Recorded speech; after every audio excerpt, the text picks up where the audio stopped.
Yo tenía la familia que toda madre cristiana considera un ejemplo. Mi hija, Sofía, ella no solo creció en la iglesia, ella era el corazón de la iglesia, la líder de los jóvenes, el orgullo de nuestra congregación, la promesa de que habíamos hecho todo bien, hasta la noche en que me gritó, con los ojos llenos de un coraje que jamás le había conocido, que Dios era una mentira y que me odiaba por haberla encerrado en esa cárcel de fe. Se fue por 8 años. 8 años de silencio. Pero en ese desierto, Dios me enseñó un acto de fe, una oración específica que hice todos los días y que trajo un milagro que puede ser la respuesta que tú, mamá, has estado esperando. Estoy aquí para contarte cómo lo que estoy a punto de revelarte puede ser la llave para la restauración de tu familia. No es una metáfora, es una cuestión de esperanza contra toda esperanza. Quédate conmigo hasta el final y prepárate para recibir la tuya. Hola, si estás viendo este video, es muy probable que en tu corazón de madre o de abuela haya una herida, una preocupación que te roba el sueño. Yo sé lo que es eso. Sé lo que es arrodillarse a llorar en silencio para que nadie te escuche.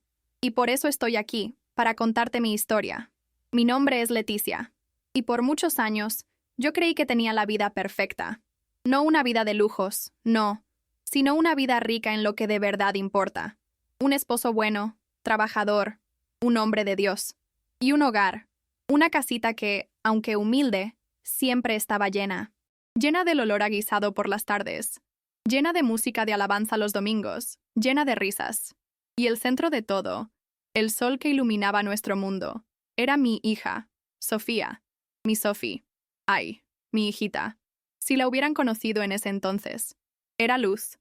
Para todos en la congregación, ella era la prueba viviente de que se podía ser joven y amar a Dios con una pasión arrolladora. No era de esas jovencitas que iban a la iglesia por obligación. No. Ella la vivía, la respiraba. Tenía una voz preciosa, y cuando cantaba en el grupo de alabanza, de verdad parecía que los ángeles bajaban a escucharla. Pero su verdadero don era con los jóvenes. Ella era su líder, y no los dirigía con sermones ni con regaños.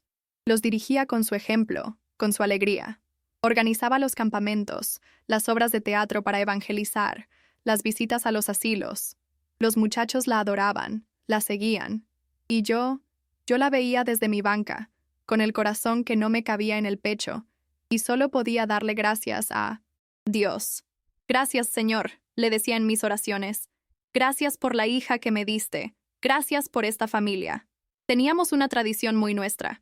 Cada domingo de resurrección, sin falta, después del servicio especial, nos tomábamos una foto en las escaleras de la entrada de la iglesia. Mi esposo, Sofía y yo. Era como nuestro pacto familiar. La foto que sellaba un año más de fidelidad, de unión. Tengo aquí la última que nos tomamos como la familia que éramos. Mírenla. Aquí Sofía tenía 17 años, a punto de entrar a la universidad. Recuerdo perfectamente ese día. Yo misma le ajusté ese vestido floreado por la mañana. Miren sus ojos. Brillaban. Brillaban con sueños, con planes, con un amor por la vida que contagiaba. Ese día, al terminar la foto, me abrazó tan fuerte, y me dijo al oído: «Gracias por enseñarme a amar a Jesús, mamá». ¿Cómo podía yo imaginar que esas palabras, que eran mi mayor tesoro, se convertirían un día en mi herida más profunda?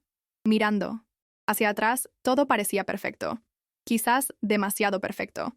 Creíamos que nuestra fe era un escudo impenetrable, que las tormentas que azotaban a otras familias a nosotros nunca nos llegarían. Éramos, o eso creíamos, la familia modelo.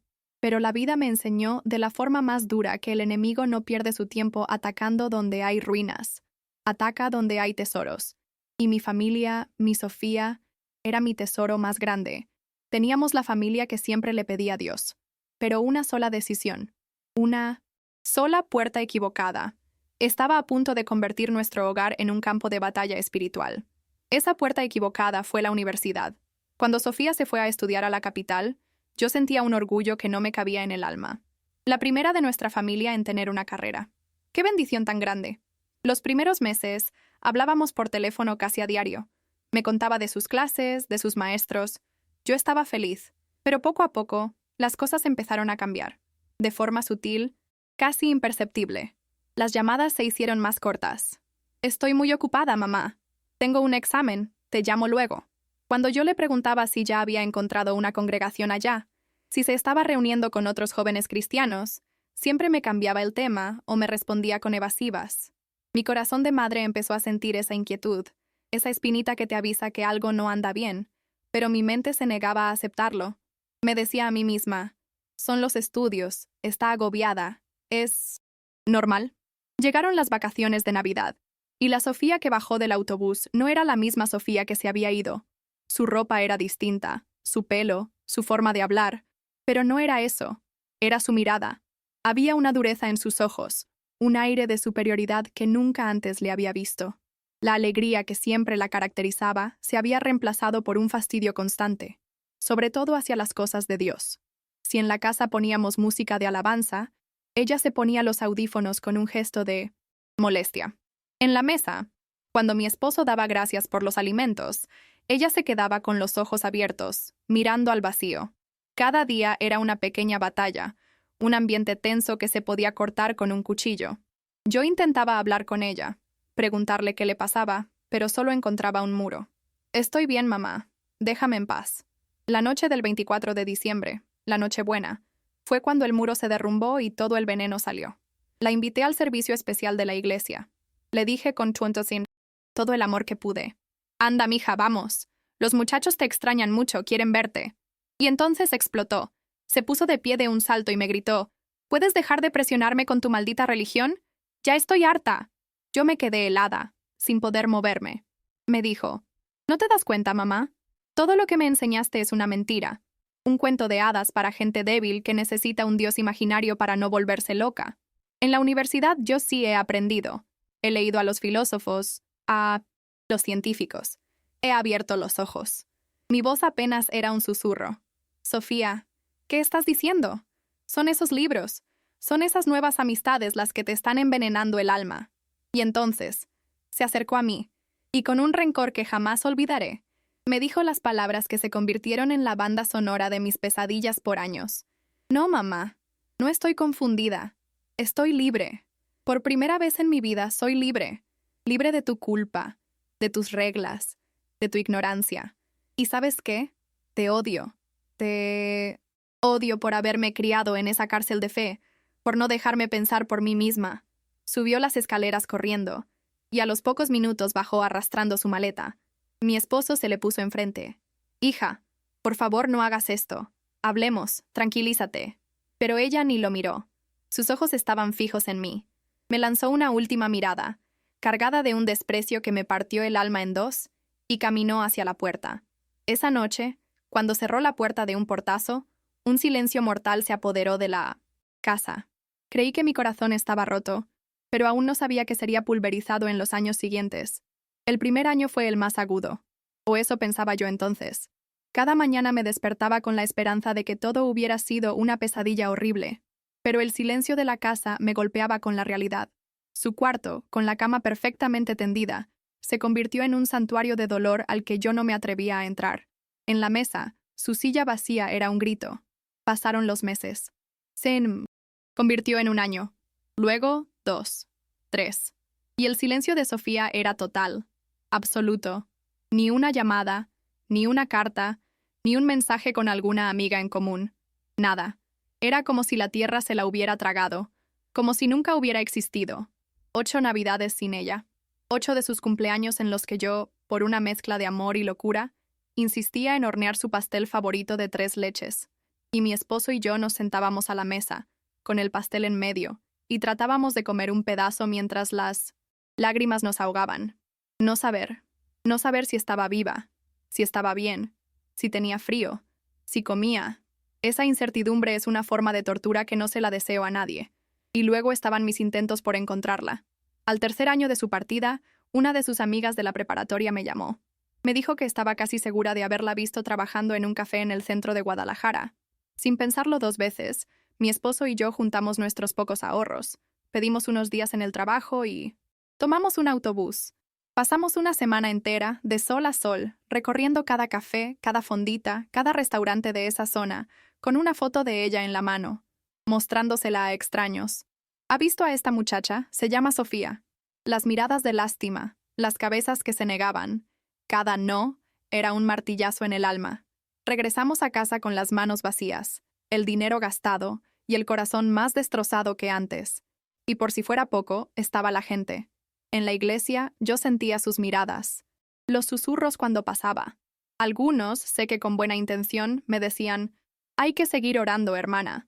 Otros, con una piedad que hería, me daban a entender que en algo habríamos fallado mi esposo y yo.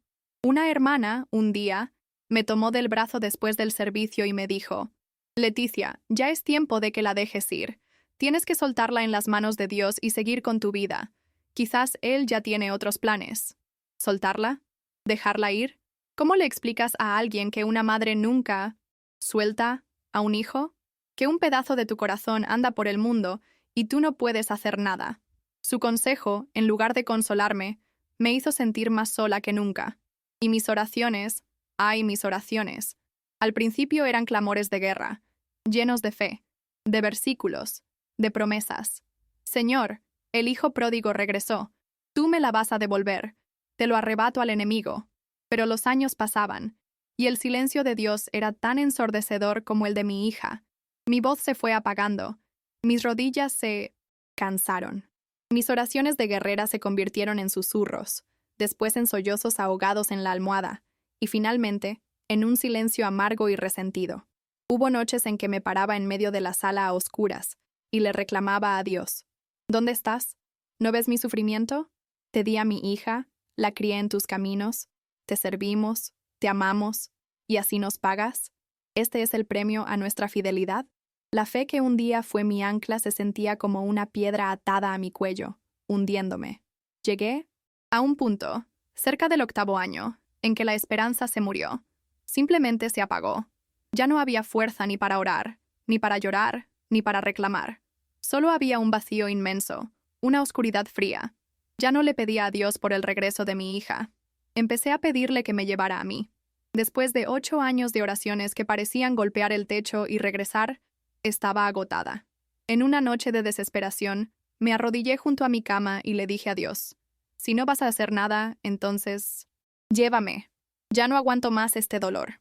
Fue entonces, en el punto más bajo de mi vida, que una idea, una instrucción tan clara como una voz, surgió en la quietud de mi corazón.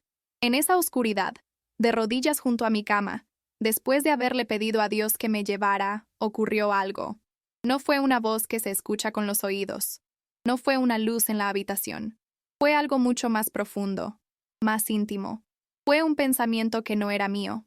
Un pensamiento tan claro, tan firme y tan lleno de una paz que yo ya no conocía, que me estremeció el alma. Y ese pensamiento decía, «Si no puedes hablar con ella, háblale a través de mí». Me quedé quieta, tratando de entender. «¿Cómo, Señor?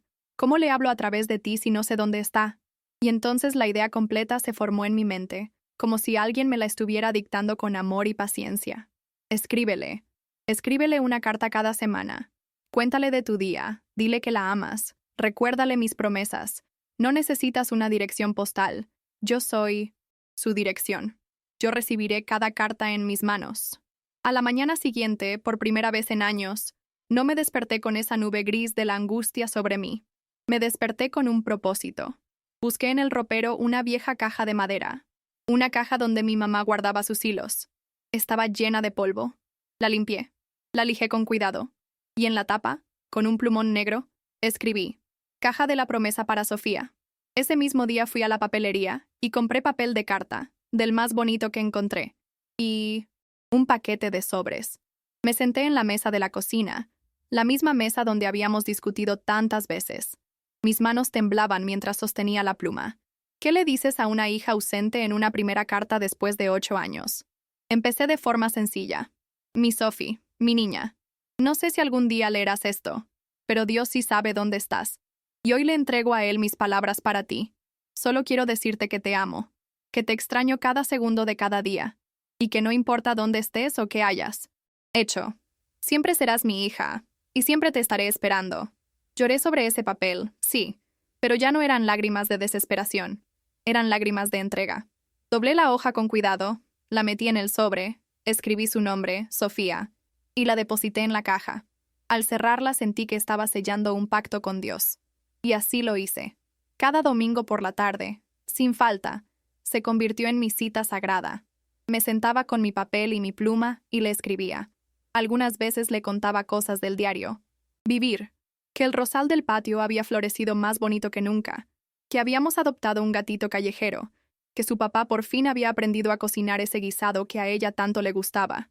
Otras veces, cuando mi corazón estaba más lleno de fe, llenaba la hoja con promesas de la Biblia. Le escribía sobre el perdón, sobre el amor incondicional del Padre, sobre la oveja perdida. Cada carta que depositaba en esa caja era un acto de fe. Era decirle a Dios, yo ya no puedo, pero sé que tú sí puedes. Yo no sé dónde está, pero tú sí. Te entrego mi dolor, te entrego mi esperanza, te entrego a mi hija. El dolor de su ausencia no desapareció. No se equivoquen. Pero la angustia, esa que te come por dentro, esa sí se fue. Fue reemplazada por una paz extraña, una certeza de que, aunque yo no viera nada, Dios estaba obrando en lo secreto. Ya no era una madre que esperaba pasivamente. Era una guerrera que peleaba su batalla de rodillas y con una pluma en la mano. Hice mi voto y comencé a cumplirlo semana tras semana, sin ver ningún cambio. La caja se fue llenando de cartas. Pasaron los meses. Se cumplió 1 año de mi voto. Luego 2. Mis amigas más cercanas, que sabían de mi ritual, me miraban con compasión, como si estuviera un poco loca. Y a veces yo misma empecé a dudar. Hasta la mañana del martes, hace apenas unos meses, cuando fui a revisar el correo, y vi un sobre en mi buzón con una letra que no reconocí al instante. Esa mañana de martes no tenía nada de especial. Salí a barrer la banqueta, como lo he hecho por 30 años. Abrí el buzón por pura costumbre, esperando encontrar, como siempre, los recibos de la luz, del agua, alguna publicidad. Pero ese día había algo más. Un sobre blanco, un poco arrugado en las orillas. Mi nombre, Leticia, estaba escrito con una caligrafía que, por un instante, me pareció familiar, pero a la vez extraña, como el eco de un recuerdo muy lejano. El corazón me dio un vuelco. No tenía remitente. Sentí el papel entre mis dedos y me di cuenta de que mis manos estaban temblando. Caminé de regreso a la casa como flotando, como si no pisara el suelo. Me senté en la silla de la cocina, la misma silla donde escribía mis cartas cada domingo, y me quedé mirando el sobre por un largo rato. Tenía miedo de abrirlo. Un miedo terrible. ¿Y si era una mala noticia? ¿Y si era alguien para decirme lo peor? Después de 10 años, el corazón se acostumbra a esperar lo malo para protegerse. Finalmente, con un rezo que apenas fue un susurro, lo abrí. Adentro había una sola hoja de papel, doblada en 4. Estaba manchada en algunas partes, como si hubieran caído lágrimas sobre la tinta y la hubieran corrido. Y entonces, leí la primera línea. Mamá, si estás leyendo esto, es porque Dios escuchó un grito que ni yo sabía que tenía dentro. Tuve que detenerme. Tuve que leer esa frase 3, 4 veces. Mamá. Nadie me había llamado mamá en 10 años. La carta. La carta era una confesión de un alma rota, con la voz temblorosa de mi hija, que yo podía escuchar en cada palabra escrita. Me contaba de sus años de soledad, de cómo el orgullo la había mantenido lejos, atrapada en su propia mentira de libertad. Me contó que al principio todo parecía ir bien. Un buen trabajo, dinero, amigos, fiestas, pero que por dentro sentía un vacío que nada podía llenar. Me confesó que hace poco más de 1 año, su mundo se había derrumbado. Un mal negocio la dejó en la bancarrota. La persona en la que más confiaba, su pareja, la traicionó y la abandonó. Lo perdió todo. El trabajo, el departamento, los amigos. Me escribió que durmió en albergues, que pasó días con hambre, que conoció el lado más oscuro y solitario de la vida. Y entonces, me describió la noche que lo cambió todo. Estaba sola, en un cuartucho rentado que apenas podía pagar, sin un peso en la bolsa, sin nadie a quien llamar. Y me escribió esto. Lo recuerdo palabra por palabra. Esa noche, mamá, toqué fondo. Odié al mundo. Me odié a mí misma. Y odié con todas mis fuerzas a ese Dios que tú tanto amabas y que yo había desechado. Y en mi rabia, con lágrimas de coraje, le grité al techo, si de verdad existes, si eres real, mátame o sálvame ahora mismo, pero por favor, haz algo. Y en ese momento, mamá, en esa oscuridad, no vi una luz ni escuché una voz. Lo único que vino a mi mente, con una claridad que me dolió, fue tu rostro. Y sentí una necesidad, una urgencia tan poderosa de volver a casa, de pedirte perdón, que me quemaba por dentro. Era una sed que nada más podía saciar. La carta seguía. No me atrevo a llegar a la casa. La vergüenza es demasiado grande. No sé si puedas perdonarme después de tanto dolor que te causé, pero si en tu corazón todavía hay un pequeño lugar para mí, te pido que nos veamos. El próximo sábado, a las 10 de la mañana, en el café El Encuentro, el que está junto al Parque Central. Si vas, sabré que hay esperanza. Si no apareces, lo entenderé, y desapareceré para siempre. Yo ya no podía leer. El papel estaba empapado con mis propias lágrimas. 10 años, 10 años de silencio, 10 años de dolor, rotos en una sola hoja de papel. Dios había contestado. Él había recibido mis cartas. Corrí a la recámara, desperté a mi esposo, le leí la carta entre sollozos y risas. Nos abrazamos en medio de la cama, llorando como dos niños, agradeciéndole a Dios por un milagro que apenas empezábamos a comprender. Los días que faltaban para el sábado fueron una eternidad. Cada minuto era una mezcla de alegría y de un miedo terrible. ¿Y si se arrepentía? ¿Y si no aparecía? Yo solo podía orar una y otra vez. Señor, tú que empezaste esta buena obra, por favor, termínala. No podía creer lo que estaba leyendo. El milagro estaba sucediendo. Pero cuando llegué al café donde acordamos vernos el sábado por la mañana, la escena que encontré era aún más impactante y milagrosa de lo que podría haber imaginado. Llegué a ese café media hora antes. El corazón me latía tan fuerte que sentía que se me iba a salir del pecho. Escogí una mesa junto a la ventana, desde donde podía ver la calle. Cada muchacha joven que cruzaba la esquina, mi alma daba un brinco. Pasaron los minutos más largos de mi vida. Y entonces, a las 10 en punto, la vi. Estaba parada en la otra acera, dudando si cruzar o no. Estaba más delgada. El pelo, más corto. Su rostro ya no tenía la arrogancia de la juventud, sino la fragilidad de alguien que ha peleado y perdido muchas batallas. Llevaba en su mirada el peso de sus 10 años de exilio. Y cuando por fin se decidió a cruzar y entró al café, nuestras miradas se encontraron. El mundo entero desapareció. No hubo palabras, no hubo reproches. Simplemente me levanté de mi silla, caminé hacia ella y la abracé. Y en ese abrazo se fueron 10 años de dolor, 10 años de silencio, 10 años de oraciones. La abracé como si quisiera volver a meterla en mi vientre, para protegerla de todo mal. Y lloramos. Lloramos ahí, en medio de la gente, sin que nos importara nada ni nadie. Era un llanto que limpiaba, que sanaba. Mi ovejita perdida, mi hija, había vuelto a casa. El camino de la restauración no fue instantáneo. Había muchas heridas que sanar, mucha desconfianza que derribar, mucho silencio que llenar con palabras de amor. Sofía se vino a vivir con nosotros. Al principio, era como una extraña en su propia casa, callada, tímida. Le costaba trabajo recibir nuestro amor, como si no se sintiera digna de él, pero fuimos pacientes. Mi esposo y yo la rodeamos de un amor sin condiciones, el mismo amor que Dios nos había tenido a nosotros. Poco a poco, empezó a acompañarnos a la iglesia. Se sentaba atrás, en la última banca, y no cantaba. Solo escuchaba, observaba. No la presionamos, solo seguíamos orando. Y un domingo, mientras cantábamos una alabanza que habla del hijo pródigo, la vi levantar sus manos, con los ojos cerrados y las lágrimas corriendo por sus mejillas. Y en ese momento supe que no solo había vuelto a mi casa, sino que había vuelto a la casa del Padre. Una tarde, unas semanas después de su regreso, la llevé a mi recámara.